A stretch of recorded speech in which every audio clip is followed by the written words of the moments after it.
कभी ना टूटने वाला रिश्ता। रिश्ते खून से नहीं, भावना से बनते हैं।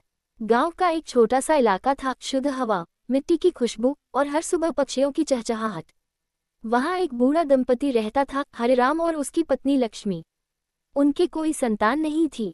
वर्षों पहले उनका एक बेटा हुआ था, लेकिन कुछ ही दिनों में उसकी मृत्यु हो गई थी।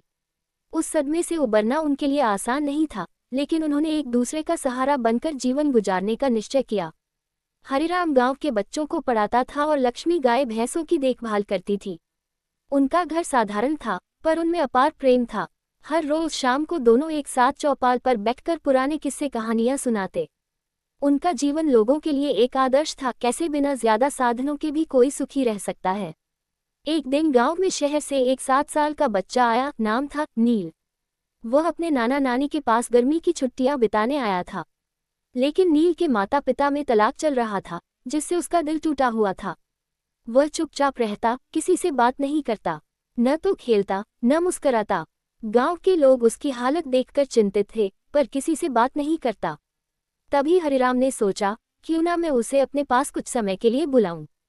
उन्होंने नील को किताबें दिखाईं, लकड़ी से बने खिलौने दिए और छोटी छोटी पहेलियां सिखाईं। शुरू में नील कुछ नहीं बोलता, लेकिन धीरे धीरे वह हरिराम से बातें करने लगा।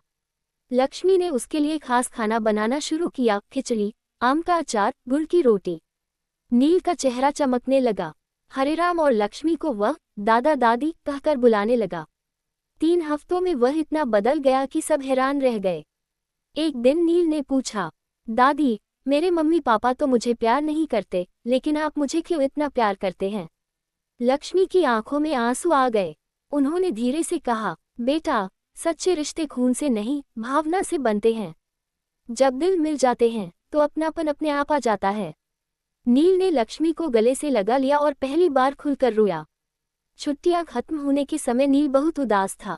उसने हाथ जोड़कर हरिराम और लक्ष्मी से कहा, क्या मैं हर साल यहाँ आ सकता हूँ? क्या मैं आपका पोता बन सकता हूँ? हरिराम मुस्कुराए, उसे गोदी में उठाया और बोले, बेटा, हम तो कब से इसी दिन का इंतजार कर रहे थे। समय बीतता गया। हर साल नील गर्मियों में गांव आता। वह बड़ा होता गया, लेकिन हर बार दादा दादी के साथ वैसा ही प्रेम बना रहा। जब वह बड़ा हुआ तो हरिराम और लक्ष्मी को शहर अपने पास ले गया। एक दिन हरिराम की तबीयत बिगड़ी। अस्पताल में जब डॉक्टर ने कहा कि समय कम है, तो हरिराम ने नील को पास बुलाया और कहा, बेटा, हमने कभी सोचा नहीं था कि जो रिश्ता खून का नहीं है, वो इतना गहरा होगा। तू हमारे जीवन का सबसे बड़ा तोहफा है। हरिराम की आंखें बंद हो गईं, लेकिन चेहरे पर मुस्कान थी। नील ने उस दिन एक वचन लिया कि वह अपने जीवन में किसी को भी अकेला महसूस नहीं करने देगा। उसने एक संस्था खोली, दिल से रिश्ते, जो अनाथ बच्चों और वृद्धजनों को साथ लाती है। लोगों ने उससे पूछा, तुमने इतना सब कुछ क्यों किया? नील ने बस एक बात कही, क्योंकि मुझे भी कभी किसी ने दिल से अपनाया था। सीख, रिश्ते खून से नहीं, भावना और अपनत्व से बनते हैं। किसी का साथ, किसी की मुस्कान, यही सच्चा जीवन है। अगर आपको ये कहानी अच्छी लगी हो तो वीडियो को लाइक करें, चैनल को सब्सक्राइब करें और कमेंट में लिखें, मेरे विचार मेरी ताकत हैं। अगली कहानी में फिर मिलेंगे एक नए विचार के साथ।